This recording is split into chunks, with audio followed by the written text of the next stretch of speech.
Kenapa merasa risih ketika saya ungkap-ungkap soal ini? Ya, kenapa Anda merasa risih? Saya tanya. Ya, itu analisis saya. Kenapa ya orang memiliki jet pribadi itu betul ya, karena memudahkan mereka membawa hasil korupsi mereka itu yang dititipkan di luar negeri. Baik itu di Swiss maupun yang di lainnya. Itu kalau melalui pesawat umum ya atau kelas bisnis itu banyak prosesnya, ada peraturan ataupun ditransfer melalui bank akan diketahui oleh negara. Itu salah satunya ya. Nah, ada orang yang berteriak di situ, kamu itu anak PKI. Terserah Anda, dia mau berkata apa itu terserah. Yang jelas saya akan ungkapkan semua ya analisa pendapat saya itu sebagai pribadi saya yang mengetahui ya, mengamati perpolitikan ini ya, mengamati para koruptor ini. Nah, berlalunya kemarin saya sindir tentang landasan helipad yang pada saat Surya Paloh saya sentel-sentel pada waktu itu ya. Kemudian ada hutang-hutang mantan gubernur itu dulu dengan Surya Paloh sampai mencapai itu 600 miliar ya. 450 miliar apa 600. Nah, kemudian dengan Sandiaga Uno juga ada. Ya, itu saya lah yang mengungkapkan, tidak ada netizen yang berani mengungkap itu ya. Karena saya mengetahui itu. Ya, itu kedua. Kenapa? Pada saat gentar-gentarnya saya dimaki-maki loh sama netizen pada saat saya sindir tentang landasan helipad yang katanya dulu akan menutup pulau reklamasi itu tidak digunakan apa-apa oleh Anies Baswedan pada waktu itu. Ternyata Anies membuat yang namanya landasan helikopter di sana ya, helipad ya. Nah, dengan gencar-gencarnya saya dari manakah dana tersebut, ada itukah ada inikah ya, toh ujung-ujungnya kasus BTS. Nah, saat ini juga Surya Paloh disindir juga oleh saksi seseorang ya, dari Syahrul Yassin Limpo ya, mentan korupsi yang besar-besar juga. Nah, saya yang heran ini nanti gratifikasi yang 3.000 triliun yang pajak ya dari Rafael Alun ya, dari Rafael Alun itu akan mengenai siapa saja ya, mengenai siapa saja. Makanya saya bilang ada seorang artis juga yang deket banget sama mantunya si pemegang yang namanya pajak ini ya, itu dititipin uang juga sebenarnya ya. Karena saya tuh heran kenapa sih ini Kejaksaan Agung tidak sekarang gini, kita ya orang-orang yang dagang misalnya ya, viewers banyak, dagang ini ya tidak sesuai dengan harga, apa kita menguntungkan? Tidak ya, untuk ambil simpatisan menjadi seorang sultan. Jadi pencucian uang itu bro, dulu ada orang yang membeli permadani ya, karpet permadani dari luar negeri itu digulung ya, jadi uang asing itu melalui ibu-ibu itu akhirnya tertangkap juga ya kan pada waktu itu. Nah, kenapa Anda agak risih dengan saya bilang kalau orang-orang kelas kakap yang memiliki jet pribadi itu mengambil uangnya melalui pesawat jet pribadi? Ya, kenapa? Ya, itu salah satunya bro. Kalau ditransfer uang dengan jumlah yang besar, apalagi itu triliunan ya, jangankan triliunan, 1 miliar aja kita kena informasi dari BI itu seperti itu. Negara pasti bunyi loh, alarm di Indonesia itu bunyi ya. Melalui pesawat jet itulah yang memudahkan. Makanya saya ingat seseorang dulu terbang pakai pesawat jet pribadi 2018 lalu, itu satu. Kemudian belum lama juga kan, sebelum kampanye tahun ini, ada seseorang juga terbang ke luar negeri pakai pesawat jet pribadi. Itu elit politik loh ya, yang ngerasa kesindir ya, itulah dia orangnya ya itu. Jadi kenapa Kenapa bro? Seakan-akan saya itu berbahaya banget buat kalian gitu. Saya hanya meminta sama Allah Subhanahu wa taala begini ya. Saya hanya meminta sama Allah, kekuatan saya hanya sama Allah. Ya, mata dan batin kekuatan saya juga sama Allah. Kenapa? Apabila ada orang yang mengancam-ngancam saya meminta sama Allah. Tandai orang itu, perlihatkan di mata saya. Apalagi negara yang zolim ini, banyak koruptor, banyak mafia, presidennya juga amburadul begini. Apabila curang membohongi banyak rakyatnya, ya, saya meminta sama Allah itu agar orang-orang tersebut ditandai, perlihatkan ke mata saya. Saya harap semoga doa saya itu ya Allah mengabulkannya. Jadi saya meminta siapapun yang zolim terhadap saya, terhadap pemerintah ini, ya negara dan rakyat banyak ini, saya meminta sama Allah. Mudah-mudahan Allah menandai orang itu untuk saya. Itu aja bro. Jadi kekuatan saya hanya sama yang maha kuasa. Itu aja. Ya kenapa merasa risih banget kayaknya dengan konten-konten saya. Ya saya nggak gentar bro. Walaupun di TikTok kalian take down, akan saya bikin lagi. Akun baru itu akan saya upload ke yang namanya YouTube. Ya jangan lupa, makanya saya bilang cari saya di Dagelan Politik, di sana channel Dagelan Politik itu ya. Banyak orang loh yang menggunakan yang namanya konten-konten saya itu di sana. Ya saya harap mas-mas di sana ya dengan baik-baik ya. Karena setiap ada konten saya di situ, ada analisis saya di situ juga rame ya orang komen gitu. Jadi walaupun kita privat juga tetap mereka bisa download ya seperti itulah bro ya. Tapi demi negara dan masyarakat kita yang tidak pernah tahu apa-apa jadi tahu, itu tidak masalah buat saya ya. Kekompakan kita muda-mudi terutama ya anak-anak bangsa yang peka atau yang benar-benar tunas sejarah jadi tahu itu ya. Saya tidak akan berhenti meskipun ada orang ya. Saya itu bukannya nggak ada orang yang Nyai butuh bantuan saya, nggak. Nyai butuh ini, nggak. Saya akan jadikan itu jadi karena saya tidak tertarik. Dulu aja tuh boleh tanya itu sama orang. Saya ditelepon orang di Bandung itu ya. Orang dari PSI, Nyai tolong angkat ini istri saya caleg. Ya istri saya dapil berapa itu kemarin ya. Nanti Nyai kalau istri saya menang, Nyai akan saya kasih itu. Saya tidak pernah tertarik. Kerja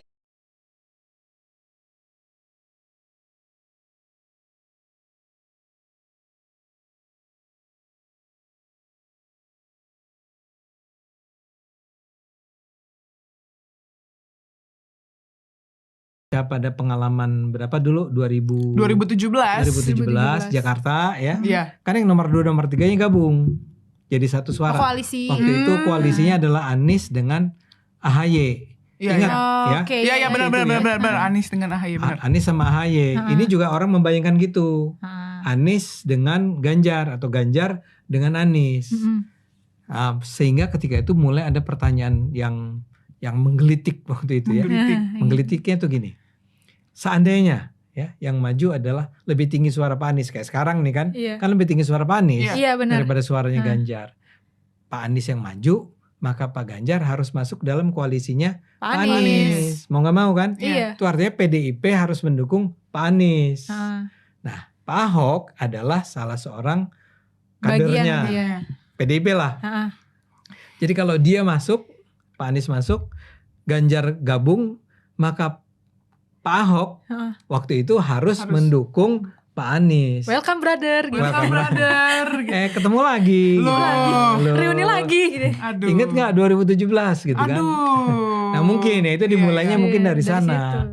Mungkin saya nggak tahu. Sekarang makanya pertanyaan saya tadi adalah yang nanya tuh siapa? Yang nanya Pak Ganjar sama Pak Ganjar lagi siapa? Pak Anies. Pak Anies. Anies. Jadi di podcast itu Mary Riananya yang nanya. Mary Riana, Pak ada nggak sih kemungkinan Pak Ahok bisa bersanding dengan Pak Anies Iya. gitu. Pak Ahoknya langsung tegas. Gak ada tuh ceritanya Ahok dengan Anies. Gak ada. Katanya flashback dari tahun 2017 kemarin Bang. Kan ada pas kemenangan itu Pak Anies kan pidato. Kata dia pidatonya nih memecah belah bangsa, kacau nih. Jadi dia bilang kalau Pak Anies ini bukan negarawan gitu. Ya karena Nyentil pribumi ya. Nyentil pribumi, mengkotak-kotakan pribumi Nah. jadi Bang. nyentil-nyentilnya bukan cuma nyentil Iya. sebetulnya. Saya lupa kalimat persisnya Anies ya Iya. ketika itu. Hah. Dia itu begitu menang, pidato pertamanya tuh di antara lain bilang bahwa pada hari ini kemenangan berada di tangan pribumi. Nah itu kan bikin kaget orang. Iya, kayak Maksud lo apa? Pribumi. Maksudnya yang menang Anies dong. Iya. Artinya Anies pribumi. Kalau gitu lawannya bukan pribumi. Nah itu Iya. memecah Bahkan belah. katanya di podcast itu Pak Ahok bilang, emang mentang-mentang nama gue panggilannya Ahok, jadi gue bukan pribumi Iya. gitu. Ya emang bukan pribumi. Oh enggak bercanda. Bukan. Wah, kita tutup aja ya. Itu tolong jangan di Tolong diedit. nggak usah diedit, cuman jangan diambil serius. jangan di apa, kan kadang-kadang orang suka ngedit nggak keruan Iya, gitu iya, kan. Bercanda Ya, ya, jadi guys. gini. Iya, dan gara-gara pernyataan Pak Anies yang dia bilang ini adalah kemenangan pribumi, itulah dia disebut sejak saat itu sebagai Bapak Politik Identitas. Karena bawa-bawa agama juga selama Iya. politiknya. Tapi kalau mau jujur, Iya. gini, kamu waktu itu ikut pemilu gak sih? Masih Tahun berapa Bang? 2016, 2017 lah. Kayaknya masih sekolah deh. Tapi kita milih gak sih? Artinya Udah 7 punya tahun KTP? yang lalu. 7 tahun yang lalu kamu umurnya berapa? Oh baru punya KTP. Baru punya. Kayaknya belum deh Bang. Kayaknya belum. Ya. Bang. Kamu kan orang Jakarta juga ya? Iya. Waktu itu kamu ngerasa nggak Kenapa tuh? ketika pemilu menjelang pilgub itu, pemilu pilgub itu, orang menggunakan ras. Aku nggak tahu ya Bang, tapi aku merasa bahwa politik 2017 itu benar-benar panas banget gitu. Karena nggak tahu kenapa banyak mungkin berbagai isu, jadi minoritas nih berasa ditindas gitu loh Bang. Iya benar. Jadi bener-bener minoritas versus mayoritasnya tuh kerasa banget. Memang Parah. sangat Bahkan kerasa. ini Bang, nggak cuma di Jakarta. Aku kan pinggiran Jakarta nih, Tangerang Selatan nih. Kamu bukan Aku orang bukan Jakarta. orang Jakarta, Oh, iya. bahkan yang bukan Jakarta aja heboh gitu Bang. Iya. Jadi serang-serangan, ini dukung ini di Jakarta, dukung ini di Jakarta. Padahal kan gak nyoblos juga gitu loh. Jadi Bukan jatuh- warga Jakarta gitu, tapi ikutan ribut gitu. Jadi jatuhnya kayak perang antar agama gak sih? Iya, Jadi agama memang ini, waktu agama. itu aslinya nih ya, aslinya itu ada 3. Mm-mm. Ya, ada 3 pasangan kan. Iya. Pertama adalah Ahok sama siapa saya lupa, sama Jarot ya Pak. Iya, Ahok Jarot. Pak Jarot Pak ya. Jarot. Kalau nggak salah ya. Iya. Kemudian ada kedua Anies. Anies. Pak Sandi sama Pak Pak Sandi. Sandi. Anies sama Pak Sandi. Ketiga Pak AHY. AHY sama Bu Ibu. Silvi. Wah itu inget dia. Iya. Kamu ingat ya? Ingat. Aku. Ya. Nah pada awalnya nih ketika masih di survei-survei, nomor satunya selalu Ahok.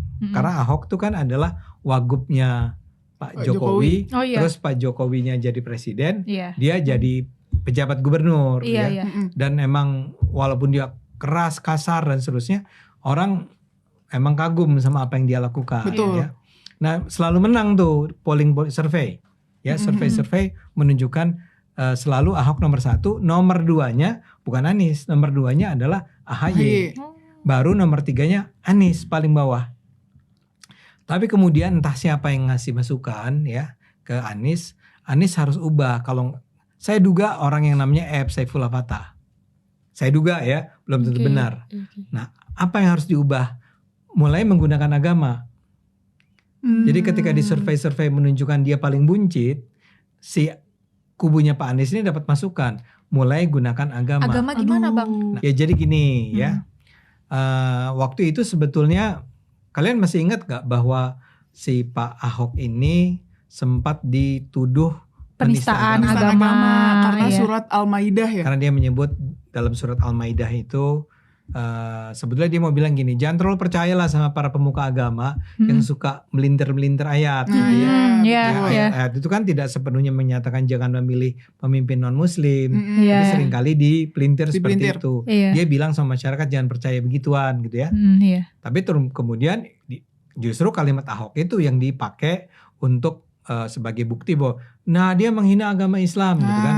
Nah, mulai muncul di situ sebelum pengadilan ya. Kan dia akhirnya diadili dan dia dinyatakan bersalah ya. Walaupun saya termasuk orang yang bilang gila kayak gitu dinyatakan bersalah. Tapi anyway, yang penting adalah udah ada isu itu. Nah, itu yang dipakai oleh atau fakta bahwa pertama Ahok itu non Muslim. Dia kan Kristen ya. Kedua dia itu Chinese ya. Dan itu digambarkan sebagai adalah kalangan yang menindas. Pribumi. Bukan pribumi. Yang memulai itu adalah Pak Anies ketemu sama, maaf ya saya harus sebut ya, dengan FPI, dengan Pak Rizik Sihab.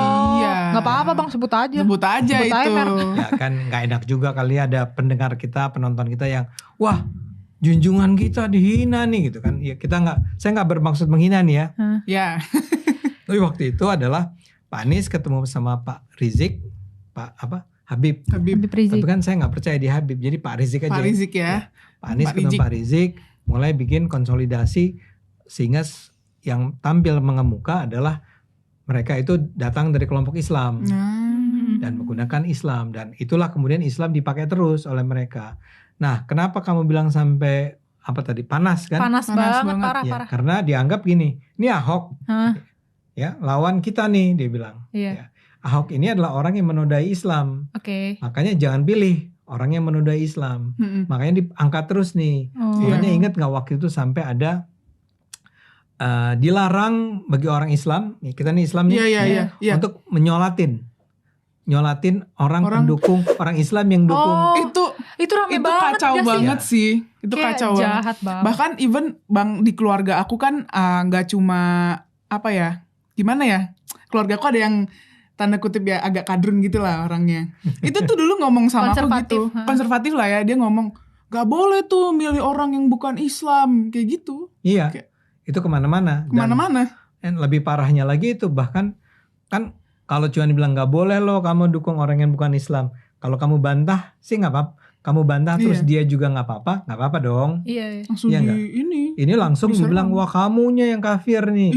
Ya bayangin. Kafir, Jadi seandainya misalnya Egra ini mendukung Pak Ahok waktu itu. Kemudian Egranya meninggal gitu. Gak disolatin.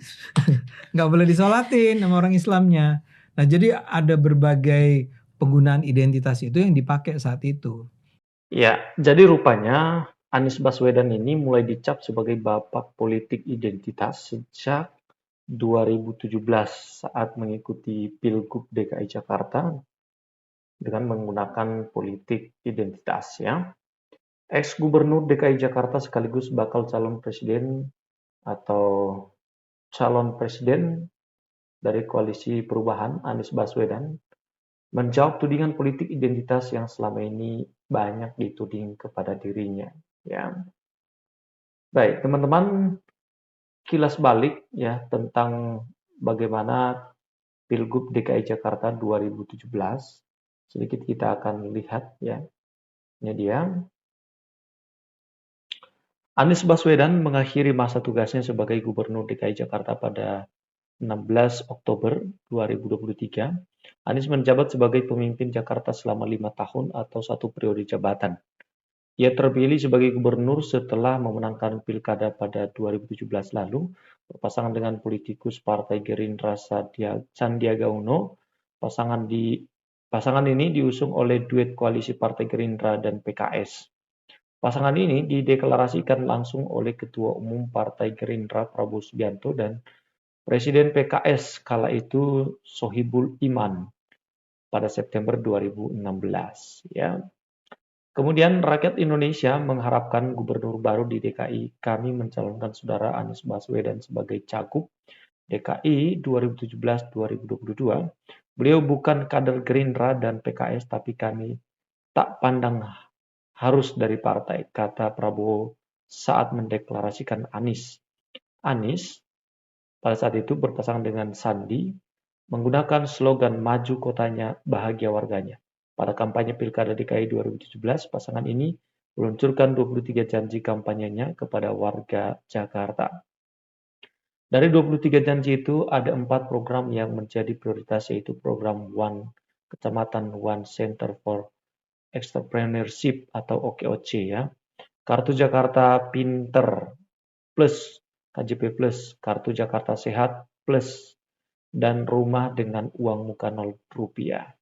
Lewat OKOC, Anies Sandi ingin melahirkan 200.000 pengusaha baru. Program ini kerap diucapkan Anies dan Sandi ketika berkampanye. Bahkan Sandiaga memiliki gerakan tangan khas OKOC yang kerap diperagakan ketika berkampanye. Pasangan Anies Sandi melewati suasana Pilgub DKI yang paling panas.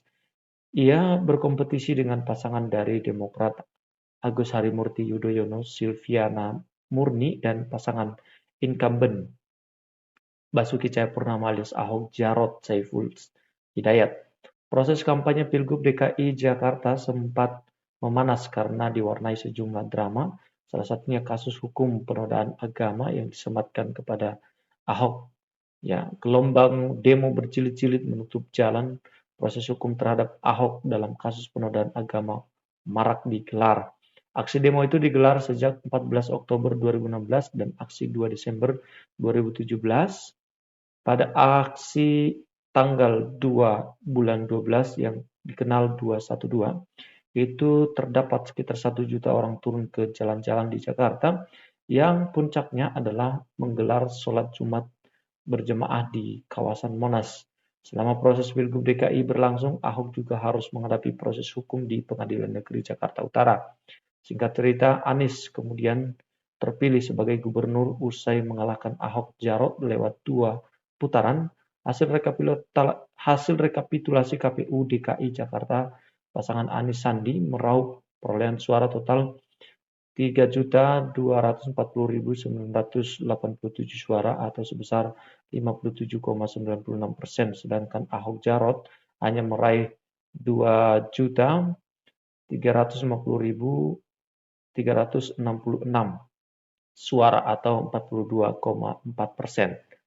Ya, jadi usai dilantik sebagai pemimpin DKI, Anies Sandi menggebrak lewat berbagai kebijakan di masa 100 hari pertama. Anies membuka kawasan Monas untuk kegiatan keagamaan, memperbolehkan sepeda motor melintas di Jalan MH Tamrin Merdeka Barat, dan seterusnya. Nah, teman-teman, pada Pilgub DKI Jakarta pada saat itu diwarnai dengan peristiwa adanya politik identitas, ya. Sampai Surya Paloh juga berkata bahwa sulit untuk melepaskan di dalam diri Ahok, di dalam diri Anies sebagai seorang bapak politik identitas, ya. Ketua Umum Nasdem Surya Paloh mengaku berat untuk menghilangkan cap politik identitas yang melekat pada mantan Gubernur DKI Jakarta Anies Baswedan usai Pilkada DKI 2027. Berat ya untuk hilangkan, tapi hilang insya Allah bisa, kata Paloh saat wawancara khusus dengan CNN Indonesia TV. Artinya bahwa memang betul dia seorang bapak politik identitas seperti yang disampaikan dalam cuplikan video tadi. Meski demikian, Paloh meyakini cap politik identitas yang melekat pada Anies perlahan luntur. Menurutnya, rekam jejak Anies selama menjabat Gubernur DKI Jakarta tak ada gejolak soal isu politik identitas. Referensi dirinya dalam menjalankan pemerintahan 5 tahun di Jakarta berikan confidence diri saya, ujarnya. Di sisi lain, Paloh berupaya agar para pendukung Anies tak mengusung politik identitas pada Pilpres 2024. Ia pun menyindir pihak-pihak yang selama ini kerap menyindir pencalonan Anies. Baginya, toleransi merupakan muara dari sikap nasionalisme. Itu toleransi sejati, bukan berhenti pada hujatan. Bagaimana kita membangun bangsa ini? Kita mau bangun politik kita berdasarkan kesadaran lebih sehat, demokrasi lebih sehat. Cap politik identitas melekat pada Anies Baswedan selama gelaran Pilkada DKI 2017. Anies saat itu maju bersama Sandiaga Uno yang diusung Gerindra dan Partai PKS. Pasangan Anies Sandi juga mendapat dukungan dari kelompok Islam politik seperti FPI di bawah komando Rizik Syihab. Para pendukung Anies ini kerap menyerang lawan Anies, Basuki Cahayapurnama alias Ahok, dengan narasi SARA. Namun Ketua DPP Partai Nasdem Effendi Choiri atau Gus Coy menilai penggunaan narasi bernuansa agama untuk berpolitik di Pilkada DKI Jakarta pada 2017 berawal dari ulah Basuki Cahayapurnama atau Ahok, katanya demikian. Ia pun membantah Anies mengeluarkan narasi politik identitas ketika berlaga di Pilkada DKI Jakarta yang selama ini kerap dituduhkan kepadanya. Oke, jadi teman-teman sudah kita lihat ya. Nah, ini Widodo SD. Hahaha. Yang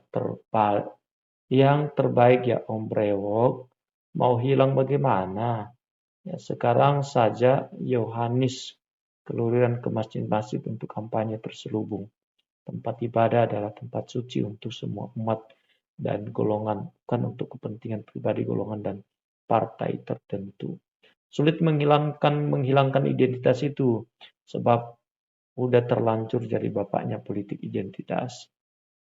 Bukan hanya politik identitas, tapi juga ujaran kebencian yang bersifat sara oleh pendukungnya, dan ada pembiaran oleh beliau saat pidato pelantikan pun makin memperkuat stigma politik identitas, walau sudah menjadi jadi pejabat coba dihapus, tetapi gagal karena beliau berhubungan sangat erat dengan pimpinan ormas intoleran yang dibubarkan oleh pemerintah. Oke, teman-teman, silakan tanggapi dan tulis di kolom komentar di bawah ini bagaimana Anda menanggapi eh, sejarah pertarungan Ahok dan Anies Baswedan di Pilgub DKI Jakarta 2017 yang lalu. Saya melihat bahwa pada saat itu adanya persoalan besar di bangsa kita, sehingga mereka tidak melihat dari sisi kemampuan, tetapi mereka melihat dari eh, kehebohan, ya. Oke,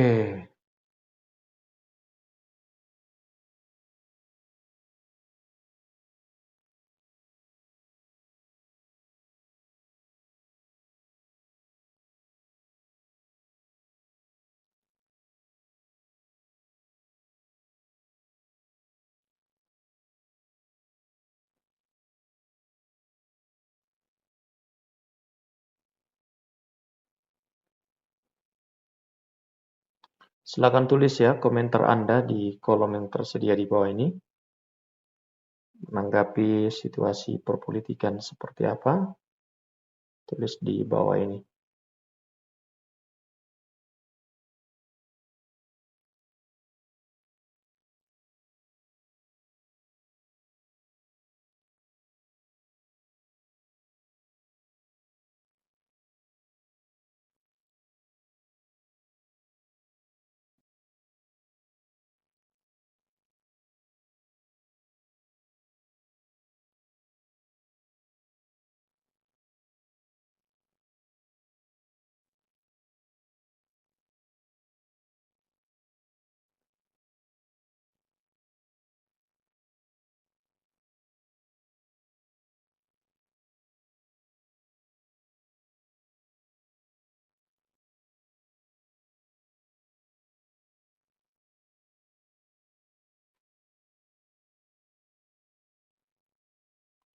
Oke.